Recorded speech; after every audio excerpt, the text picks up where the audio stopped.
தமிழ் சொந்தங்களுக்கும் மைவி3 உறவுகளுக்கும் வணக்கம். இன்றைக்கி நம்ம ரொம்ப முக்கியமான தகவல்களை பற்றி பேச போகிறோம். அதாவது நம்ம கடைசி ஒரு வீடியோ போட்டிருந்தோம், அதில் நிறைய கமெண்ட்ஸ் வந்திருந்தது. நிறைய பேர்ட்டு பேசியிருந்தோம், ரெண்டு தரப்பு சைடில் உள்ளவங்ககிட்ட பேசியிருந்தோம். அதாவது அதிகமாக ஏர்ன் பண்ணவங்க, இன்னொரு பக்கம் ஒரு அமௌண்ட்டு கூட எடுக்காதவங்க, ரெண்டு தரப்பில் உள்ளவங்ககிட்ட பேசியிருந்தோம். ரெண்டு பேரோட மைண்ட் செட்டு இப்போ நடக்கிற என்ன பிரச்சனை, கம்பெனியில் நடக்கிற பிரச்சனை போக வெளியில் இப்போ மெம்பர்ஸ்களுக்குள்ளே என்ன நடக்குது அப்படிங்கிற நிறைய தெரிஞ்சுக்கிட்டோம். அதை தான் இன்றைக்கி நம்ம ஃபுல் டீட்டெயிலாக பார்க்க போகிறோம். வீடியோ ஸ்கிப் பண்ணாமல் ஃபுல்லாக பாருங்கள். அதுக்கு முன்னாடி நம்ம சேனலுக்கு புதுசாக வந்திருக்காங்க, நம்ம சேனலை சப்ஸ்கிரைப் பண்ணி வாங்க இருந்தால் வீடியோக்குள்ளே போகலாம். ஒரு பக்கம் மைவி3யோட லீடர்ஸ் அவங்க எங்கள் கம்பெனி ரொம்ப நேர்மையான கம்பெனி, ரொம்ப நல்ல விதமாக எங்களுக்கு சம்பளம் கொடுத்துருந்தாங்க, ரொம்ப கரெக்டாக எல்லா விதமே நடந்துக்கிறது. கண்டிப்பாக அது உண்மை, 100% யாராலையும் மறுக்க முடியாத உண்மை. ஜனவரி வரைக்கும் ரொம்ப ப்ராப்பராக நடந்துக்கிட்டு இருந்தது. வித்ட்ரா யாருக்குமே டிலே ஆகலை, கரெக்டாக ஸ்டோர்களுக்கு பொருள் இப்போ வரைக்கும் ஸ்டோர்களுக்கெல்லாம் பொருள் நல்லா தான் போகுது. வித்ட்ரா அப்படிங்கிற ஒன்று ரொம்ப ப்ராப்பராக பர்ஃபெக்டாக 100% வித்ட்ரா நடந்துக்கிட்டு இருந்தது. பிரச்சனையே அதுக்கப்புறம் கம்பெனியிலேருந்து சொல்லப்பட்ட ஒவ்வொரு காரணங்கள். இப்போது லீடர்ஸ்லாம் என்ன சொல்கிறாங்கன்னா, எங்கள் கம்பெனியில் பாதிக்கப்பட்ட ஒரு நபரையாவது காட்டுங்க, எங்கள் கம்பெனியில் யாருமே பாதிக்கப்படலை அப்படின்னு ஒரு குரூப் சொல்கிறாங்க. இன்னொருத்தர் லீடர் என்ன சொன்னார் அப்படின்னு தெரியுமா, வேறு ஒரு சேனலில், ஒரு பெரிய சேனல், டெய்லி இதை பற்றி நமக்கு வீடியோ போடுவார், அதில் கமெண்டில் சொல்லியிருக்காரு, அதான் கொடுத்த பணத்துக்கு ப்ராடக்டை வாங்கிட்டீங்கல்ல, இப்போ எதுக்கு அமௌண்ட்டு கேட்குறீங்க அப்படின்னு சொல்லி கமெண்ட் போட்டிருக்காரு. ஏங்க இப்படியாங்க சொல்லி ஆளை சேர்த்திங்க? ஒவ்வொரு ஆன்லைனில் வேலைவாய்ப்புன்னு சொல்லி லீடர்ஸை, நான் கம்பெனியை சொல்லலை, உங்களை மாதிரி லீடர்ஸை சொல்கிறேன், உங்களோட சுயநலத்துக்காக வேலைவாய்ப்புன்னு சொல்லி போஸ்ட் போட்டு இப்போ கெட்டின பணத்துக்கு ப்ராடக்டை வாங்கிட்டீங்களே, நீங்கள் எதுக்கு கேட்குறீங்கன்னு சொல்லி ஒரு லீடர் கமெண்ட் போட்டிருக்காப்புல. இன்னொரு கமெண்ட் என்ன போட்டிருக்கா, இன்னொருத்தர் பணமே எடுக்காதவர் என்ன சொல்கிறாருன்னா, எங்களுக்கு மேலே இருக்க லீடர்ஸ்கள் அவங்க அதிகமாக ஏர்ன் பண்ண அமௌண்ட்லேருந்து எங்களுக்கு கொஞ்சம் கொடுத்தா நல்லா இருக்கும், ஒரு அமௌண்ட்டு கூட எடுக்காத ஒரு மெம்பர் சொல்கிறாரு, இந்த மாதிரி டேர்ம்ஸ் அண்ட் கண்டிஷன் எதுவும் எங்களுக்கு கிடையாது அப்படின்னு சொல்லி மேலே இருக்க லீடர் சொல்கிறாரு. கரெக்டு தான், உங்கள் பணத்தை கொடுக்க வேண்டாம், ஆனால் யாரை நம்பி அவங்க சேர்ந்தாங்க? முழுக்க நீங்கள் சொன்ன பொய்களை மட்டுமே நம்பி தான் சேர்ந்தாங்க. பொய்கள்னால் இப்போ அது பொய் தான், ஏன்னா இவங்களுக்கு பணம் வரல, அதனால் பொய் தான். இதுக்கு முன்னாடி உண்மையாக தான் இருந்தது எல்லாமே, ஆனால் இப்போ இவங்க விஷயத்தில் எல்லாமே பொய் தான். யாருக்காக நம்ம பேசுகிறோம் அப்படின்னா, கடைசியாக சேர்ந்து அந்த ஆயிரக்கணக்கான மக்கள், 1 லட்சம் ரூபாய், ஒவ்வொருவரும் 1 லட்சம் ரூபாயை கட்டிட்டு ஆயிரக்கணக்கான மக்கள் இன்றைக்கி செய்வதறியாது முழித்து கொண்டிருக்கிறார்களே, அவர்களுக்காக தான் நம்ம இன்றைக்கி பேசி கொண்டிருக்கிறோம்.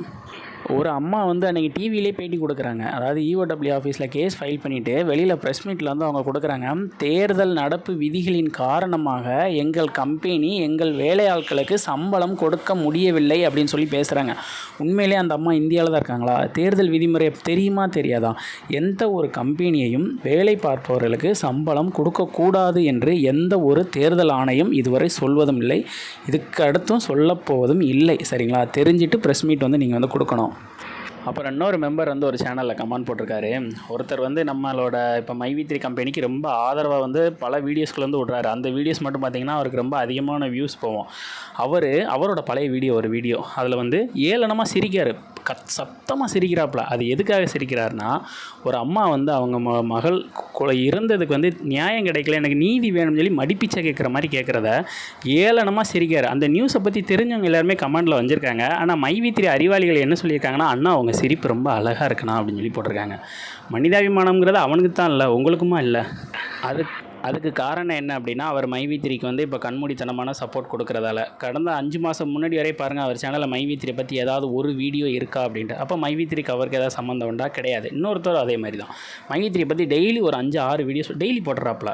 இப்போ அவருக்கு அதனாலே தான் சப்ஸ்கிரைபர் கூடியிருக்கு, வியூஸ் கூடியிருக்கு. அவரே சொல்கிறாரு, மைவி3க்கு இவ்வளோ பேர் சப்போர்ட் பண்ணுறாங்கன்னா அப்போ அந்த கம்பெனிக்கு நியாயம் இருக்கும். அப்போ மைவி3 கம்பெனி பற்றி அவருக்கே தெரியல, ஏதோ நம்மளுக்கு இப்போ வியூஸ் போகுது, நல்லா இது போகுது. அப்போ ஏமாந்து போன 30,000 பேர் 40,000 பேர் கடைசி சேர்ந்துருக்காங்களே, அவங்கள பற்றின கவலை யாருக்குமே இல்லை. சப்போர்ட்டாக பேசினா நமக்கு வியூஸ் போவோம், நமக்கு சப்ஸ்கிரைபர் கூடும், நமக்கு சம்பளம் கிடைக்கும்.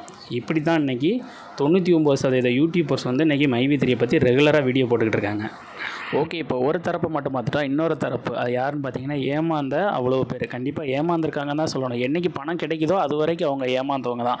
அதில் ஒரு 2 பெண்மணி கேஸ் கொடுத்தப்போ எல்லா சேனல்களும் என்ன சொல்லிட்டாங்க, இவங்க 2 பேர் துரோகிகள். கீழே கமெண்ட்டை பார்க்கணுமே, லீடர்ஸ் எல்லாம் அந்த 2 பேர் மகா துரோகிகள், கம்பெனிக்கு துரோக மாட்டாங்க, ஏன் இப்படி நீங்கள் கம்பெனி அவங்க அமௌண்ட் வந்திருந்தால் ஏங்க கேஸ் போட போகிறாங்க? தூண்டுதல்னால கேஸ் போட்டாங்க அப்படின்னு சொல்லி சொல்கிறாங்க. தூண்டுதல் இல்லையோ, ரீசன் என்ன? அவங்களுக்கு அமௌண்ட் வரல, அதுதான் ரீசன். அப்போது கீழே நிறையா லீடர்ஸ் என்ன சொல்கிறாங்க, இந்த மாதிரி கேஸ்க்கெலாம் சாட்சி சொல்கிறதுக்கு பணத்தை கரெக்டாக இது வரைக்கும் வித்ட்ரா பண்ணவங்க ப்ரூஃபோட உள்ளவங்கள ஆஜர்படுத்தணும், அப்போ தான் நமக்கு வந்து நியாயம் கிடைக்கும் அப்படி சொல்லியிருந்தாங்க. அப்புறம் ஒரு சில பேர் என்ன சொல்லியிருக்கீங்க, அன்றைக்கி கோயம்புத்தூரில் மொதல் ஒரு கூட்டம் கூடிச்சேன், அது எந்த வித திட்டமும் இடாமல் திடீர்னு கூட்டமாக திடீர்னு எல்லாருமே பஸ்ஸு பிடிச்சி அந்த வீடியோக்கெலாம் பார்க்கணுமே, பஸ்ஸில் எல்லாருமே அந்த மொபைலில் அவர் ஏர்ன் பண்ண அமௌண்ட்டை காட்டுவாங்க.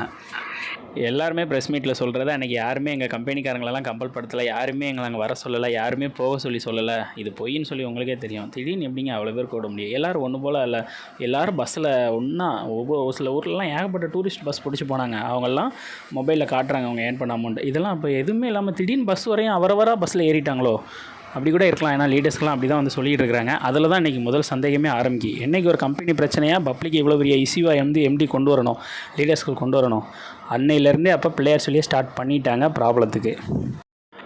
நம்ம கடைசியாக போட்ட வீடியோவில் கூட கமெண்ட்டில் பாருங்கள், எவ்வளோ பேர் நகையை அடமானம் வச்சு ஐடி போட்டிருக்காங்க, இவ்வளோ பேர் கடன் வாங்கி போட்டிருக்காங்க. அவங்களோட மனநிலையிலேருந்து கொஞ்சமாக யோசித்து பாருங்கள் லீடர்ஸ். அவங்களோட மனசு புண்படுற மாதிரி பேசாதீங்க.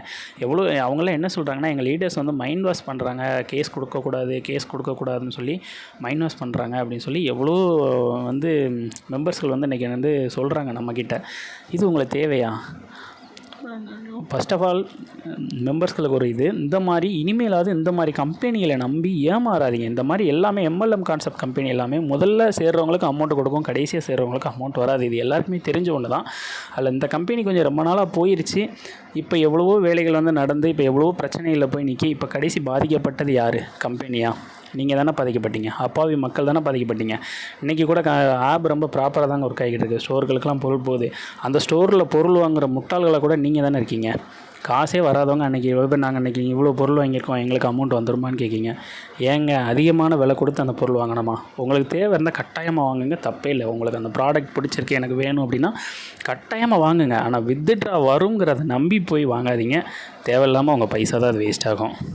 இன்னொருத்தர் இப்போ தான் ஒரு 1/2 hour முந்தி கமெண்ட் போட்டிருந்தாரு. அவர் ஒரு பேமெண்ட் கூட எடுக்கலையாம், வட்டிக்கு பேமெண்ட் வாங்கி தான் இதில் வந்து ஐடி போட்டாராம். ஆனால் என் கம்பெனி ரொம்ப நம்பகத்தன்மை கம்பெனி, என் கம்பெனியை பற்றி எனக்கு தெரியும், நீ போடா அப்படிங்க. உண்மையிலே அவர் சொல்கிறதில் எனக்கு நம்பிக்கை இல்லை. ஒரு அமௌண்ட் கூட எடுக்காத ஆளெல்லாம் இருக்க மாட்டார். அப்படி ஒரு வேளை ஒரு அமௌண்ட் கூட எடுக்கலை அப்படின்னா ஒன்றை மாதிரி மஞ்சமாக்கான் எவனுமே இருக்க மாட்டான்.